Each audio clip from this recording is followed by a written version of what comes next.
أعوذ بالله من الشيطان الرجيم. بسم الله الرحمن الرحيم. السلام عليكم ورحمة الله وبركاته. الحمد لله رب العالمين، وبه نستعين على أمور الدنيا والدين، والصلاة والسلام على أشرف الأنبياء والمرسلين نبينا محمد وعلى آله وصحبه أجمعين، أما بعد.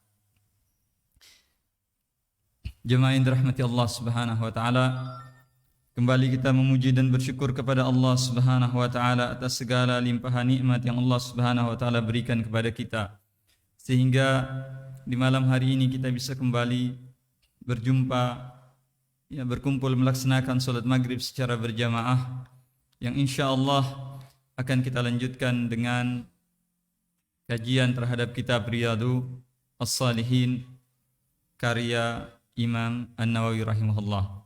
Kita berdoa pada Allah Subhanahu wa taala, semoga datangnya antum ke tempat ini dicatat oleh Allah Subhanahu wa taala sebagai amal kebajikan yang menambah beratnya beban kebaikan antum, mizan kebaikan antum nanti di hari kiamat. Dan Allah Subhanahu wa taala jadikan langkah-langkah kaki antum ke tempat ini sebagai langkah yang dengannya Allah akan mudahkan antum sekalian untuk masuk ke dalam surga. Amin ya rabbal alamin.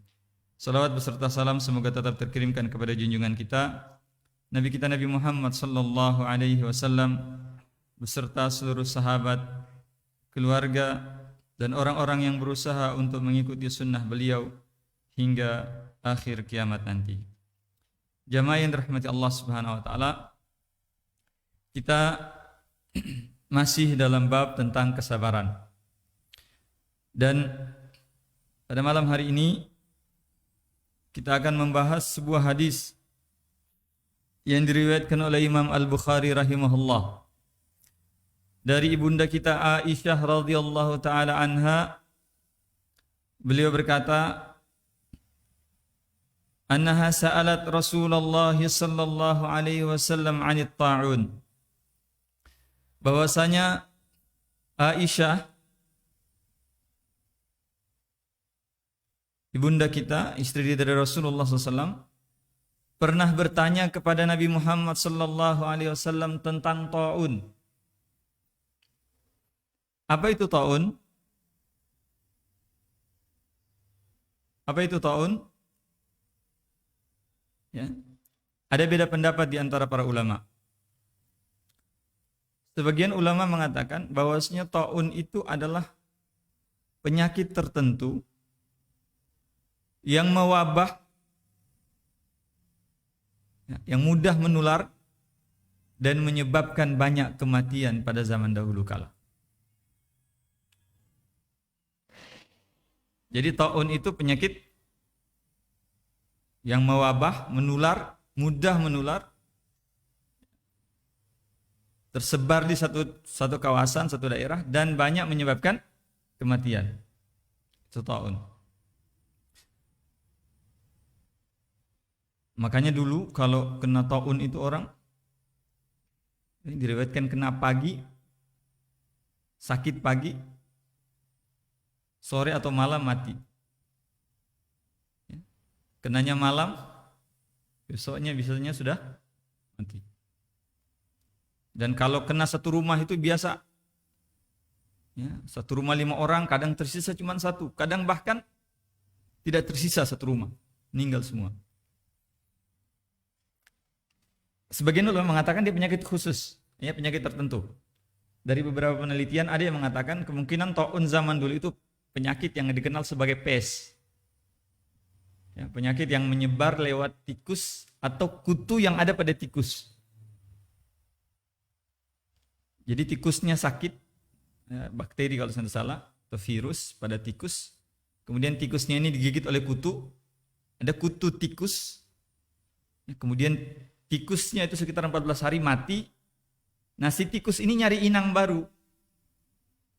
Dan kalau sudah tidak ada tikus, biasa manusia yang dia gigit, gigitannya itu kemudian menularkan penyakit dari tikus tersebut.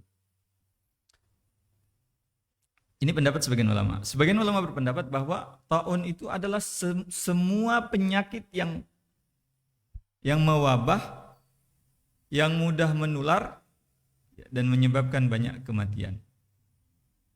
Maka dengan definisi kedua ini, taun ini tidak spesifik pada satu penyakit tertentu, tetapi yang penting dia mewabah, mudah menular dan banyak menyebabkan kematian, maka dia disebut sebagai taun. Dengan definisi kedua ini, kalau dengan definisi pertama, COVID-19 tidak masuk. Ya, dengan definisi pertama kemungkinan COVID-19 tidak masuk karena taun penyakit spesifik. Tapi dengan definisi kedua, COVID-19 itu kemungkinan bisa dimasukkan ke dalam taun. Ya. Berapa sekarang angka kematian COVID? Hah? Banyak. Sudah ada 1 juta? Belum ya? Kalau taun zaman dulu itu seperti yang di Eropa dikenal sebagai Black Death, itu sekitar 25 atau 30 juta penduduk Eropa meninggal. Ya.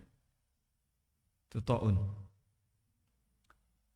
Nah, Aisyah radhiyallahu anha, jadi dengan definisi kedua tadi, mungkin bisa kita katakan COVID-19 bisa masuk ke dalam taun. Ya, kalau definisi pertama tidak masuk. Karena COVID-19 nanti ada sekarang. Ya. Baik. Aisyah bertanya kepada Rasulullah tentang taun. Apa sebenarnya taun itu ya Rasulullah? Maka jamaah yang dirahmati Allah Subhanahu wa taala, Rasulullah SAW kemudian bersabda kepada Aisyah, ya, annahu kana 'adzaban yab'atsuhu Allah taala 'ala man yasha. Ketika Nabi ditanya tentang apa itu taun, maka Nabi katakan kepada Aisyah, sesungguhnya taun itu adalah azab dari Allah Subhanahu wa taala yang Allah kirimkan kepada siapa saja hambanya yang dia kehendaki. Ya. Bagi orang-orang, khususnya bagi orang-orang yang kafir.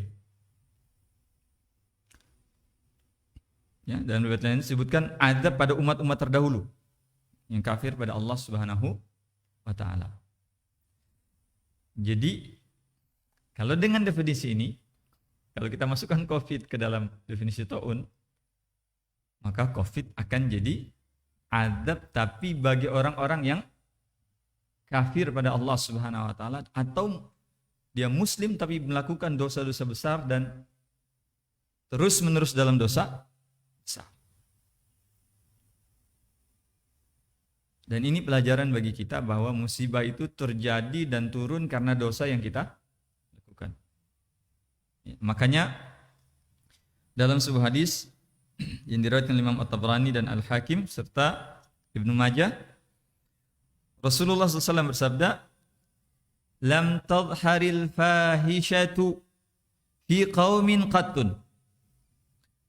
Tidaklah dosa zina tersebar pada satu kaum. Tidaklah dosa zina menyebar pada satu kaum hatta yu'linu biha, dan kemudian mereka menampakkan dosa zina tersebut.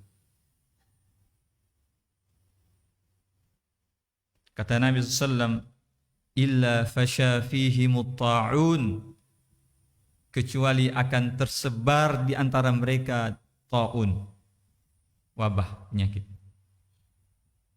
Ya.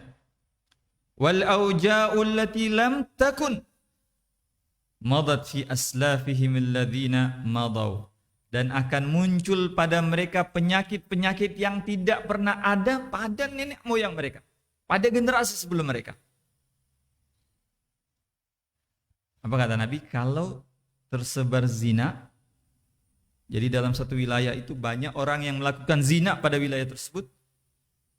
Itu yang pertama. Yang kedua, mereka terang-terangan melakukan zina. Dibuka lokalisasi, pelacurnya itu dipajang di situ. Itu bahaya. Ya. Makanya kita berdoa kepada Allah jangan sampai di Ampana ada dibuka lokalisasi. Dan kalaupun ada jangan sampai dia terang-terangan. Ya. Ini PR bagi orang-orang yang dekat dengan ya, siapa nanti yang menang. Ya, agar mengingatkan, memberi nasihat. Kalau boleh jangan sampai ada lokalisasi di daerah kita yang tercinta. Ini karena kata Nabi kalau zina itu merebak dan orang terang-terangan melakukan zina, ya, maka akan tersebar, akan muncul di antara mereka penyakit taun atau wabah taun, wabah penyakit. Dan akan muncul penyakit-penyakit yang tidak pernah ada sebelum kita. Makanya banyak penyakit sekarang yang baru. Kedokteran semakin canggih tapi muncul lagi penyakit-penyakit yang baru. Zaman nenek-nenek kita ada enggak penyakit AIDS? Pernah dengar? Tidak ada. Sebelum ini, tahun-tahun sebelumnya, sebelum 2019, ada enggak kita dengar COVID-19? Tidak ada. Muncul penyakit-penyakit yang baru. Ini jemaah yang dirahmati Allah Subhanahu wa taala. Jadi taun itu adalah azab tapi bagi orang-orang yang kafir atau pelaku dosa besar. Tetapi kata Nabi, setelah beliau menjelaskan bahwa taun itu adalah azab, tetapi kemudian beliau bersabda, "Faja'alahu Allahu ta'ala rahmatan lil mu'minin." Tetapi taun itu kata Allah, Allah jadikan sebagai rahmat bagi orang-orang yang beriman. Apa artinya rahmat? Hah? Kasih sayang dari Allah Subhanahu wa taala bagi orang-orang yang beriman. Makanya kalau ada orang yang sakit, misalnya dia kena COVID, dan dia orang yang beriman, dia orang yang taat, dia 5 waktu, sholat 5 waktu, Ramadan dia puasa, bukan pelaku dosa besar. Itu bukan aib.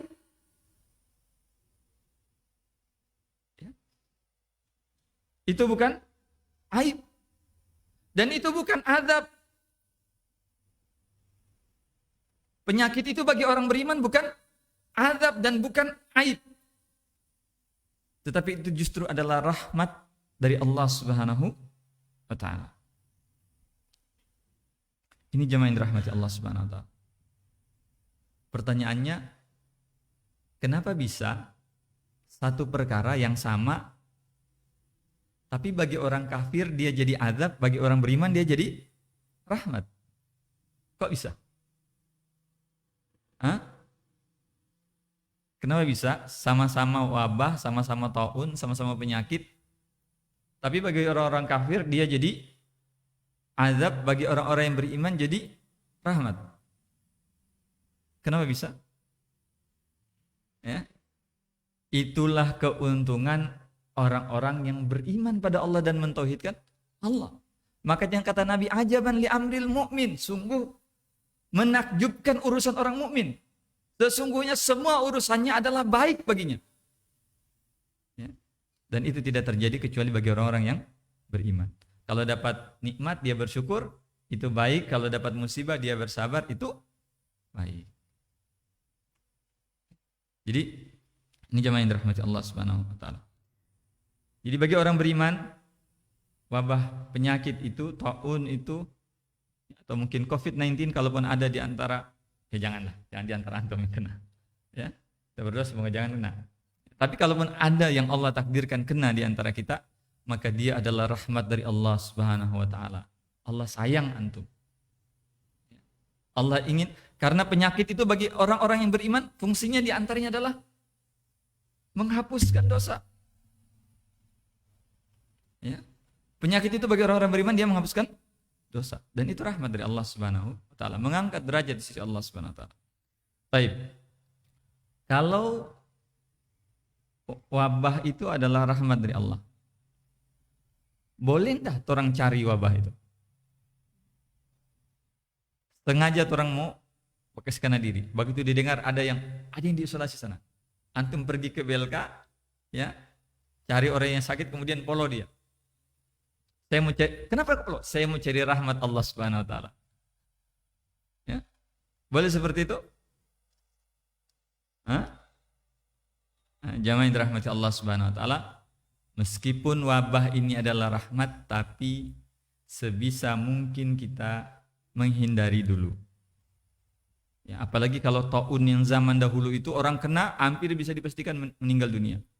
Kebanyakan yang kena meninggal dunia. Kalau sudah sakit pagi sore meninggal.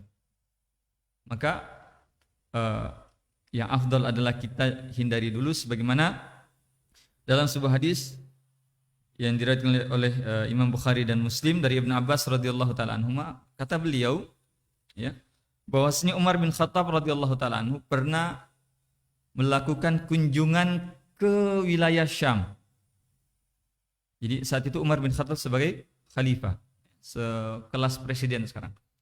Beliau mengadakan kunjungan, ya, ke daerah Islam yang ditaklukkan oleh pasukan kaum muslimin, dan beliau melakukan kunjungan ke daerah yang di daerah Syam.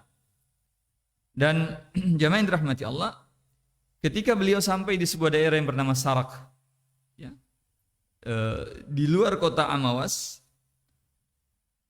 maka pimpinan kaum muslimin yang ada di Syam saat itu, yaitu Abu Ubaidah bin Al-Jarrah, keluar dari kotanya dan menemui Umar bin Khattab di luar kota, di daerah yang bernama Sarak. Kemudian ketika bertemu dengan Umar bin Khattab, Abu Ubaidah bin Al-Jarrah kemudian mengatakan kepada Umar bahwasanya, wahai Umar, sesungguhnya di dalam kota Amawas saat ini sedang terjadi wabah taun. Ya. Sedang terjadi wabah. Umar bin Khattab kemudian berhenti di situ di Sarak. Beliau panggil musyawarah sahabat-sahabat Muhajirin.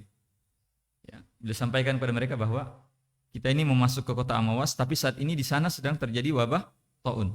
Sedang ada pandemi. Apa pendapat kalian? Sahabat Muhajirin kemudian berbeda pendapat. Sebagian mengatakan, ya Umar, kita sudah jauh-jauh datang dari Madinah. Ya. Ini urusan kita. Kita tawakal, kita masuk ke Amawas. Sebagian lain mengatakan, jangan. Ya, jangan masuk ke sana karena di sana ada wabah. Engkau bawa sahabat-sahabat yang terbaik. Ya, jangan nanti mereka kena wabah dan meninggal dunia, ini kerugian bagi umat Islam. Karena yang setuju lanjutkan perjalanan dan yang tidak setuju lanjutkan perjalanan hampir berimbang, maka Umar kurang puas, kemudian dia panggil sahabat-sahabat Ansar untuk musyawarah.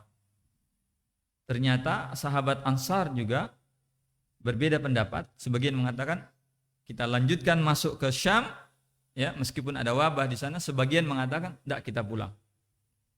Umar bin Khattab belum puas, kemudian beliau undang kalangan sahabat-sahabat Nabi yang masuk Islam saat Fatu Makkah, ya, para masyayikh, para orang tua dipanggil, dan pas ketiga kali musyawarah ini mereka sepakat untuk kembali ke Madinah.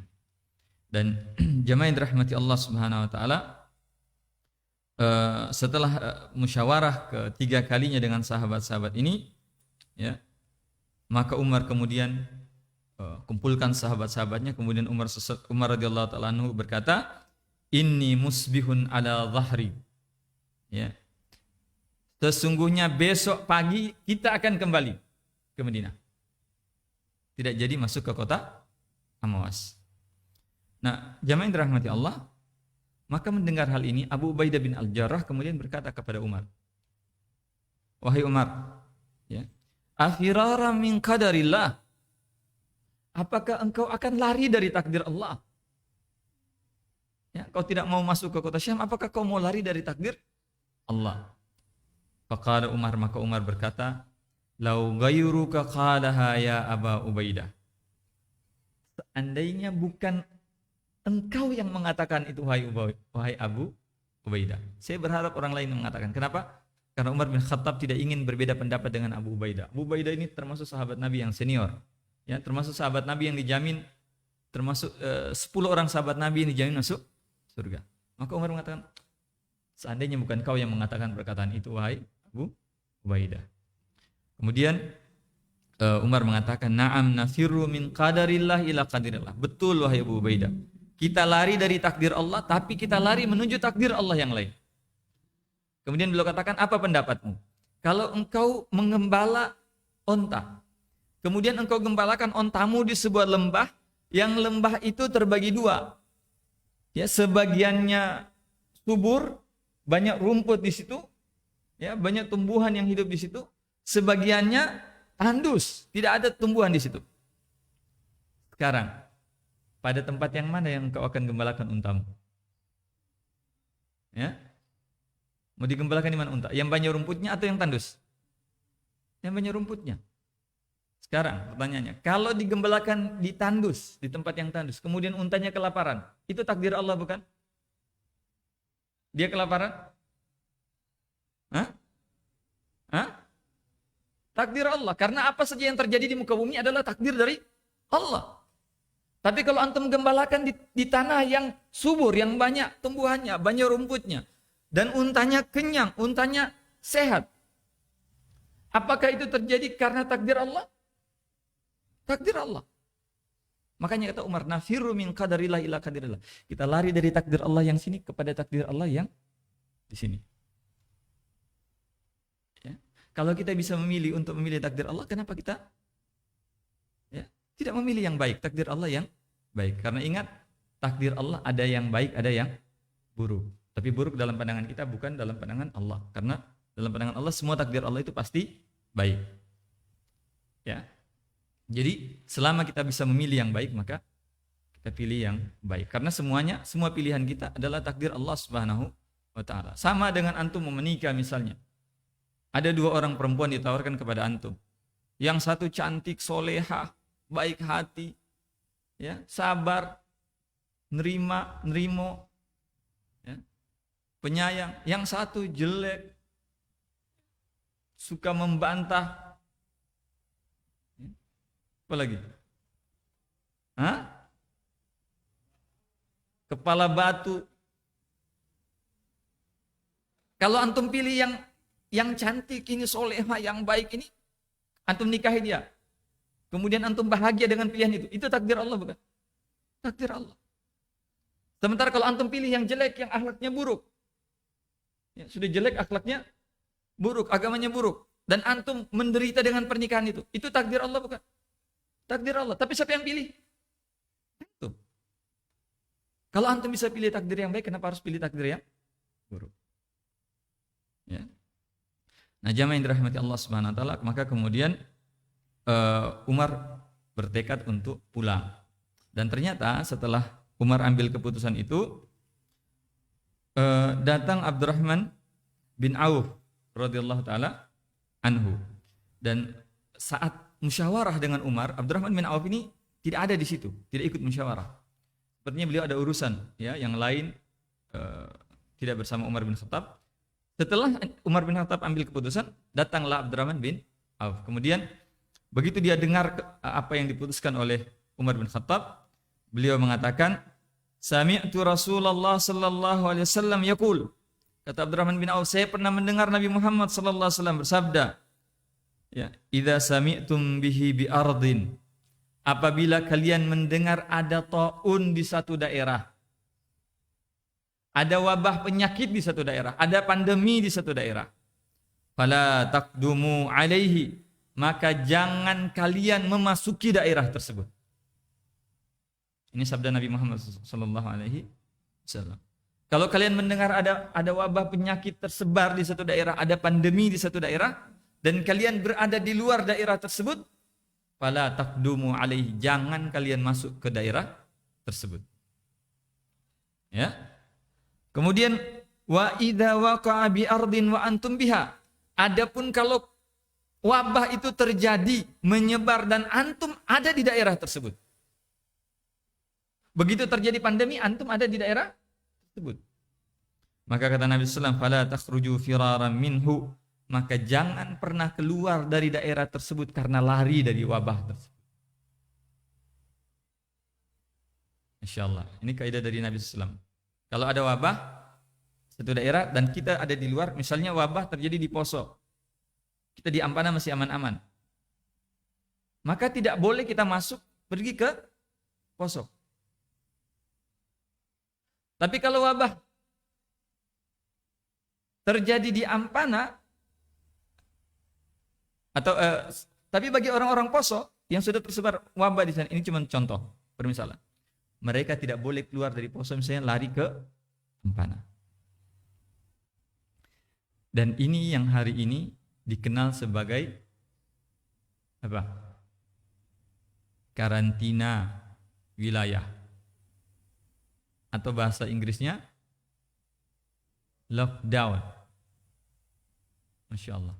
Dan ini jamaah yang dirahmati Allah Subhanahu Wa Taala menjadi mukjizat bagi, atau bisa kita bilang mukjizat atau kebenaran bagi hadis-hadis Nabi Sallallahu Alaihi Wasallam. Lihat. Ya, beliau mengatakan hal ini dan beliau bukan dokter. Di zaman saat itu belum ada alat-alat canggih. Dan karantina seperti ini adalah menjadi protokol kesehatan sebenarnya oleh dokter seluruh dunia hari ini ketika terjadi pandemi. Ketika terjadi wabah di suatu daerah, ini jadi protokol, standar protokol kesehatan. Ya, begitu ada penyakit menular, diusahakan penyakit itu jangan sampai keluar. Masya Allah. Ini Nabi katakan 1400 tahun yang lalu. Makanya saya berkali-kali katakan, agama kita ini sudah lengkap menjadi jalan pedoman hidup kita. Dalam bidang apa saja, dalam masalah keluarga, dalam masalah agama, ibadah, dalam masalah ekonomi, dalam masalah hukum, dalam masalah sosial, dalam masalah bermasyarakat, bernegara, dalam masalah kesehatan pun ada petunjuk. Ya, dan petunjuk ini adalah petunjuk yang terbaik. Ini jamaah yang dirahmati Allah. Dan ini sebenarnya kalau diterapkan, ya, COVID-19 itu tidak akan menyebar sekarang. Ya. Apa yang membuat COVID-19 ini menyebar kemana-mana? Ya, karena orang tidak mendengar. Andaikan COVID begitu wabah ini semua dunia tutup dirinya, 3 bulan saja itu selesai.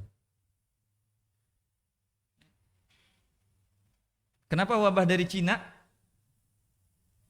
bisa menyebar sampai di Italia? Bisa menyebar sampai di Amerika? Apa yang menyebabkan itu? Karena ada orang yang dari Cina, dia terbang ke Italia, dia terbang ke Amerika, dia terbang ke Indonesia. Indonesia masuk Jakarta, dari Jakarta ada orang Ampana pergi ke Jakarta, pulang bawa. Ya, ini jamaah yang dirahmati Allah. Jadi ini masya Allah, ya, hadis Nabi SAW petunjuk. Itu membuat kita makin yakin dengan agama ini bahwa apa saja yang diucapkan Nabi Muhammad SAW itu pasti benar. Ya. Jadi yang di luar tidak boleh masuk, yang di dalam tidak boleh keluar. Ini menjadi petunjuk bahwa sebaiknya kita berusaha untuk menghindari. Ya. Tapi kalaupun kena, maka itu sudah rahmat dari Allah Subhanahu wa Ta'ala. Kalau kena, kita bersabar, kita terima. Nah, jamaah yang dirahmati Allah, yang di luar enak. Ya. Yang di luar kan masih sehat, tidak masuk itu gampang. Yang susah itu orang yang ada di wilayah yang sedang terkena wabah tersebut. Itu susah. Zaman kita ini masih bagus. Ada wabah semacam ini kita tahu, oh itu disebabkan oleh virus. Dia menyebar lewat droplet misalnya. Dia menyebar lewat sentuhan, kita sentuh kemudian tangan kita pakai makan, kita masukkan ke hidung, kita pegang mata dan sebagainya, maka itu tersebar. Sehingga mungkin kita bisa mencegah dengan pakai masker, bisa ya mencegah dengan jaga jarak, bisa mencegah dengan sering cuci tangan. Zaman dulu orang tidak tahu penyakit itu karena apa? Yang pertama. Yang kedua mereka tidak tahu gimana cara menghindarinya. Yang ketiga mereka tidak tahu apa obatnya. Dan antum bayangkan, antum setiap hari melihat orang mati. sehingga membuat orang itu ketakutan dan sebagian memaksa untuk lari dari daerah tersebut, dan itu justru bikin tersebar wabah tersebut semakin meluas. Maka Nabi perintahkan untuk orang yang di daerah itu jangan keluar. Ya, tapi kita mengatakan kalau jangan keluar karena apa pahalanya? Nah, disinilah ya, kelebihan agama kita. Ya, Nabi SAW kemudian bersabda, "Falaisa min 'abdin yaqa'u fit ta'un." Ya. Dan tidaklah ya seorang hamba itu ya yaqa'u fit ta'un, yang ketika terjadi ta'un di suatu daerah dan dia ada di situ, fayamkusu fi baladihi, dan kemudian dia bertahan tinggal di negerinya yang sedang terkena ta'un itu. Dia tidak keluar, tidak lari. Ya. Karena mengikuti mendengar hadis tadi, jangan keluar. Kata Nabi, tidaklah seorang yang ketika terjadi ta'un di suatu daerah dan dia tidak keluar dari daerah, dia tinggal menetap di daerah tersebut, sabiran muhtasiba, karena dia sabar atas takdir Allah Subhanahu wa taala, muhtasiban, dan mengharap pahala dari Allah. Dia tidak lari karena sabar dan karena mengharap pahala dari Allah Subhanahu wa taala. Ya'lamu annahu la yusibuhu illa ma kataballahu lahu. Dan dia tahu bahwasanya tidak akan menimpanya sesuatu apapun kecuali apa-apa yang telah ditetapkan oleh Allah. Dia percaya akan takdir Allah Subhanahu wa taala. Illa kana lahu mithlu ajri syahid. Maka kata Nabi, kecuali dia mendapatkan pahala seperti pahala orang mati syahid. Ya. Seperti mendapatkan pahala orang yang mati syahid. Dan kata para ulama, ya, kata para ulama di sini, antum bisa dapatkan pahala seperti pahalanya orang syahid meskipun antum tidak mati kena ta'un. Tapi antum bertahan di daerah tersebut, tidak keluar. Antum bersabar di situ dan mengharap pahala dari Allah. Antum yakin bahwasanya apa saja yang menimpa antum itu kecuali dengan takdir Allah, dan tidak akan menimpa antum kecuali apa yang Allah takdirkan. Maka antum mendapatkan pahala seperti pahala orang mati syahid. Meskipun antum mati tidak kena ta'un. Masya Allah. Ya, maka dengan janji seperti ini akan membuat orang beriman itu lebih sabar, ya, dan tidak akan keluar, tidak akan lau salah ketika terjadi pandemi. Ini jemaah yang dirahmati Allah Subhanahu wa taala. Makanya ketika terjadi wabah itu di mana? Di Amawas, ya, di zaman Umar bin Khattab, di sekitar tahun 17 atau 18 Hijriah. Saat itu setelah Umar bin Khattab pulang ke Madinah, dan kemudian wabah ini semakin parah, ya, terjadi di Amawas, Umar bin Khattab lantas menuliskan surat, ya, sebuah surat kepada Abu Ubaidah bin Al-Jarrah. Kemudian dalam suratnya itu Umar bin Khattab berkata, ya, Salamun alaika, Assalamualaikum, ya, selamatan atasmu hai Abu Ubaidah, amma ba'd, fa innahu, ya, uridtu li ilaika hajah uridu an usyafihaka fiha. Kata Umar bin Khattab, wahai Abu Ubaidah, sesungguhnya saya ada keperluan kepadamu dan saya ingin bertemu denganmu. Ya. Fa'azimtu alaika idza nazarta fi kitabi hadza alla tada'ahu min yadika hatta taqbala ilayya. Maka kata Umar, saya minta engkau dengan sangat, wahai Abu Ubaidah, manakala engkau baca surat ini, jangan kau letakkan surat ini kecuali kau sudah jalan menuju kepadaku ke Madinah. Ini perintah tegas dari Umar bin Khattab. Kapan kau baca surat ini, jangan letakkan suratnya kecuali kau sudah berjalan menuju kepadaku. Karena saya ada urusan penting saya ingin bicarakan dengan Umar bin Khattab. Ini undang Abu Ubaidah datang ke Madinah karena Umar bin Khattab inginkan Abu Ubaidah ini selamat. Karena beliau ini seorang sahabat senior, sahabat yang luar biasa. Ya. Umar bin Khattab sepertinya takut kehilangan Abu Ubaidah bin Al-Jarrah. Tapi jamaah yang dirahmati Allah Subhanahu wa taala, ketika membaca surat ini, Abu Ubaidah kemudian berkata, "Yaghfirullahu li amiril mu'minin." Semoga Allah mengampuni dosa Amirul Mukminin. Ya, kemudian dia ambil kertas, dia menulis surat, "Ya Amirul Mukminin, wahai Amirul Mukminin." Ini isi suratnya Abu Ubaidah. "Inni qad araftu hajataka bi." Sesungguhnya saya telah tahu kebutuhanmu padaku. Saya tahu engkau membutuhkan aku. "Wa inni fi jundim minal muslimina." Tapi saya adalah pemimpin tentara kaum muslimin. Saya pemimpin pasukan kaum muslimin.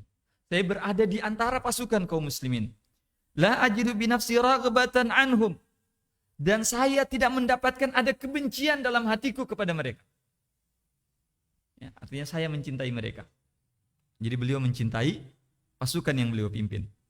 Falastu uridu firaqahum hatta yaqdiyallahu fiyya wa fihim amrahu wa qada'ahu. Dan saya tidak akan meninggalkan mereka, saya tidak akan berpisah dari mereka pasukan kaum muslimin sampai Allah menetapkan takdirnya atas kami. Ya, padaku atau pada mereka. Masya Allah. Fahallilni min azmatika ya amiral mu'minin wada'ni fi jundi. Maka tolong bebaskan saya dari permintaanmu wahai Amirul Mukminin dan biarkan saya bersama dengan pasukanku sekarang. Masya Allah. Ya, kalau orang itu ini so mati, pasukan mati. Kemudian dapat surat panggilan. Kesempatan ini. Ya, kesempatan untuk lari dari tempat. Tapi Abu Ubaidah tidak. Ya, enggak. Ya, beliau bertahan di situ. Padahal Umar bin Khattab agak keras suratnya. Maka begitu suratnya sampai kepada Umar bin Khattab, begitu Umar bin Khattab baca surat itu, menangis Umar bin Khattab. Kemudian orang-orang bertanya, "Ya Amirul Mukminin, amata Abu Ubaidah?" Wahai Amirul Mukminin, apakah sudah meninggal Abu Ubaidah? Kata Umar, "La." Ya, tidak. Wa ka'anna qad.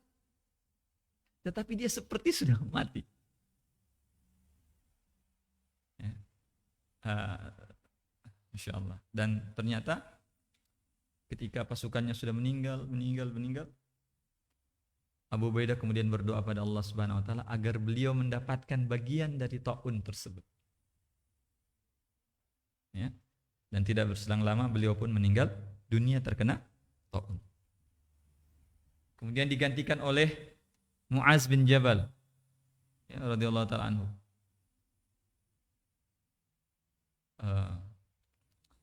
Dan ketika banyak lagi pasukan meninggal dunia, Mu'az bin Jabal kemudian berdoa kepada Allah agar keluarganya ada yang dapat bagian dari wabah ta'un tersebut. Dan anak laki-lakinya pun kena wabah tersebut dan meninggal dunia. Ya, setelah itu kemudian Mu'az bin Jabal berdoa pada Allah agar dirinya juga dapat bagian, dan beliau kena dan meninggal dunia. Ya, maka setelah itu beliau digantikan oleh, dia mengatakan digantikan oleh Yazid bin Abi Sufyan. Ya. Dan Yazid bin Abi Sufyan pun kena wabah ta'un dan meninggal dunia. Bayangkan 3 orang gubernur meninggal dunia kena wabah. Untuk bayangkan itu. Kira-kira kalau di Ampana kena begitu, ya, atau di Sulawesi Tengah gubernur kena meninggal dunia, ganti gubernur baru, kena lagi meninggal dunia, ganti baru, kena lagi meninggal dunia. Kira-kira parah enggak itu? Parah. Sampai kemudian terakhir digantikan oleh Amr bin As, ya. Dan beliau tidak meninggal dunia di wabah ta'un tersebut. Dan jamaah yang dirahmati Allah Subhanahu wa taala, diperkirakan saat itu jumlah kaum muslimin yang meninggal dunia akibat wabah ta'un sekitar 20 sampai 25.000 orang. Ya.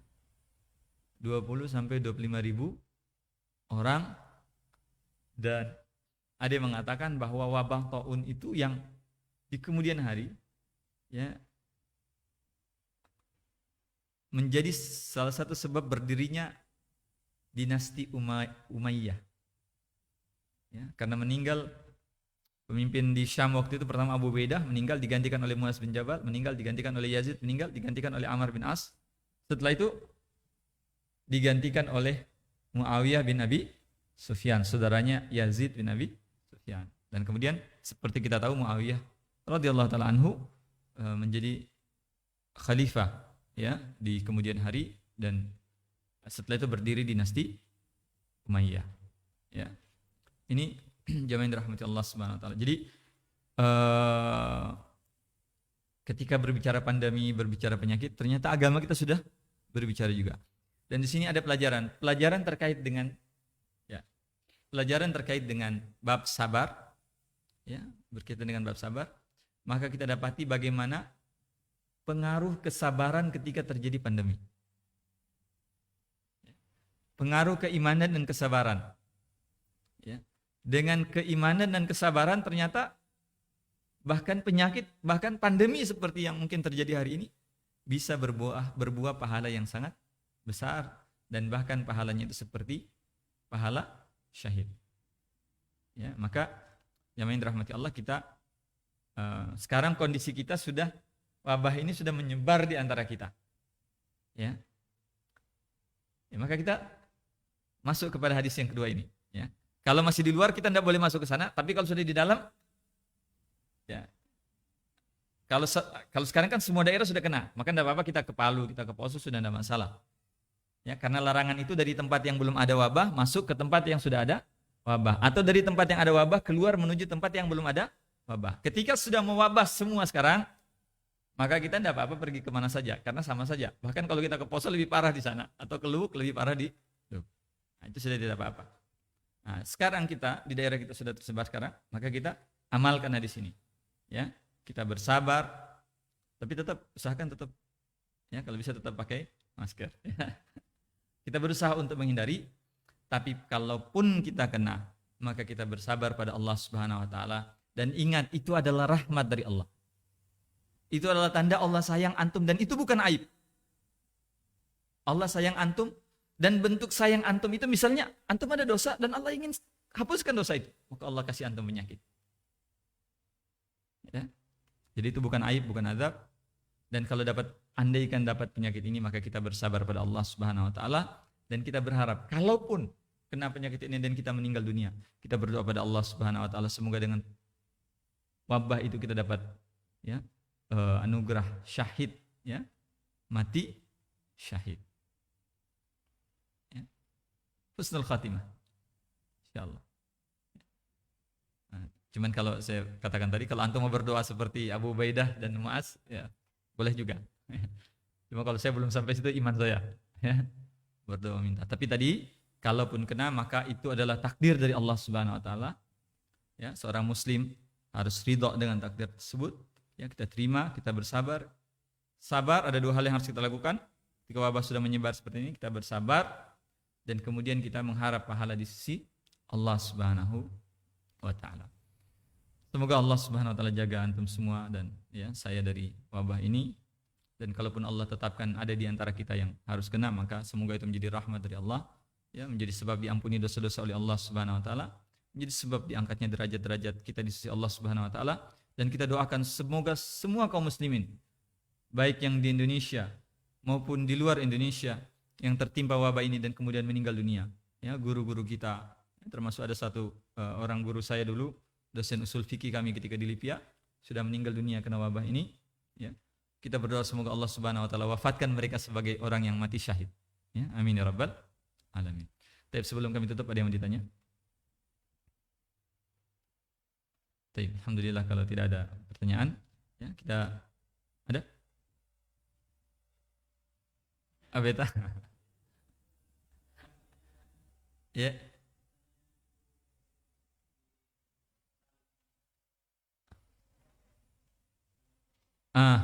Apa tips-tips supaya istiqomah, ya, di jalan Allah Subhanahu wa taala dan tidak mudah futur, tetap semangat untuk beribadah pada Allah Subhanahu wa taala. Yang pertama di antara cara kita untuk istiqomah di jalan Allah Subhanahu wa taala adalah dengan banyak membaca kisah-kisah generasi-generasi terdahulu. Ya, orang-orang saleh sebelum kita. Karena dengan membaca itu membuat kita istiqomah. Misalnya dengan belajar sirah Nabi sallallahu alaihi wasallam dan sahabat-sahabatnya. Bagaimana misalnya mereka dapat cobaan di jalan dakwah, ya. Itu kisah itu membuat kita lebih kuat, lebih semangat di jalan Allah Subhanahu wa taala. Itu yang pertama. Yang kedua, ya agar kita bisa istiqomah di jalan Allah Subhanahu wa taala adalah dengan mencari teman yang soleh dan baik. Ya, kita ini tabiat manusia itu atau kata para ulama al-imanu yazidu wa yanqusu. Iman itu naik dan turun. Ya.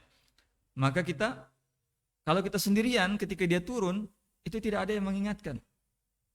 Ya, tidak ada yang menasihati dan itu bisa berbahaya sampai jatuh dalam dosa besar misalnya, itu berbahaya. Nah, maka kita butuh teman yang soleh, teman-teman yang baik. Cari teman-teman yang baik, cari teman-teman yang soleh. Ya. Karena teman itu pengaruhnya luar biasa. Ya, makanya kata Nabi, almaru ala dini khalilihi. Agama seseorang itu bergantung kepada agama teman dekatnya. Kalau antum setiap hari berteman dengan peminum, itu susah antum untuk istiqomah. Maka kemungkinan besar justru antum akan terjerumus di situ. Antum berteman dengan orang pemakai narkoba, kemungkinan antum akan terkena. Kalaupun tidak kena, antum bisa jadi tertuduh. Jangan-jangan dia itu ikut mabuk. Ya, maka usahakan pilih komunitas atau teman-teman yang baik. Ya. Kemudian jemaah yang dirahmati Allah, di antara cara istiqomah adalah berdoa pada Allah Subhanahu wa taala. Ini penting. Jangan lupakan doa pada Allah. Ya, Nabi Muhammad itu sudah dapat jaminan diturunkan wahyu, tapi beliau masih berdoa, Allahumma ya muqallibal qulub, tsabbit qalbi ala dinik. Ya Allah, yang membolak-balikan hati, kokohkan hatiku di atas agamamu. Ya. Kita setiap hari ketika sholat, doa yang kita dijadikan rukun sholat itu surat Al-Fatihah. Isinya apa? Ihdinas siratal mustaqim. Itu doa. Ya Allah, berikan saya petunjuk hidayah di atas jalan yang lurus. Apakah saat antum sholat itu orang ini tidak di atas hidayah? Hah? Di atas hidayah atau tidak? Di atas hidayah. Lantas apa maksudnya minta hidayah lagi? Apa yang kita minta di situ? Hidayah itu agar ditambah dan dikokohkan. Itu yang kita minta dalam sholat itu. Ya, kalau sekarang saya bisa sholat 5 waktu, ya Allah berikan saya hidayah di atas ini dulu. Seperti jalan-jalan orang-orang soleh, para nabi, para anbiya. Kalau saat itu sudah 5 waktu, kalau bisa ya Allah mudahkan saya untuk sholat sunnah, sholat duha, sholat malam. Ya. Kalau sudah sholat malam, ya Allah mudahkan saya untuk puasa sunnah. Gitu. Ya Allah, saya sudah puasa sunnah, cuman waktu-waktu saya belum masih banyak yang lalai. Ya. Maka tambahkan hidayahmu supaya waktu yang lalai itu diisi dengan zikir pada Allah Subhanahu wa taala. Begitu, minta terus. Sampai makom antum itu dari orang soleh naik kepada orang yang siddiq. Naik menjadi wali-wali Allah Subhanahu wa taala. Ya, bukan lagi orang biasa yang begitu dia angkat tangan, apa saja yang dia minta Allah kabulkan. Begitu dia bersumpah, apa yang dia sumpah Allah akan laksanakan. Doa itu penting. Ya, berdoa. Kalau perlu nangis sama Allah, minta istiqomah.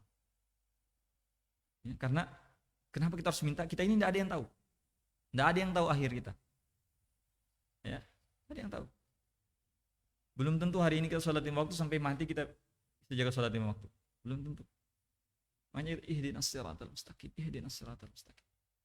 Ya, beri saya petunjuk jalan yang lurus, hidayah jalan yang lurus. Seperti siratal ladzina an'amta alaihim, jalan orang-orang yang telah Engkau berikan nikmat pada mereka.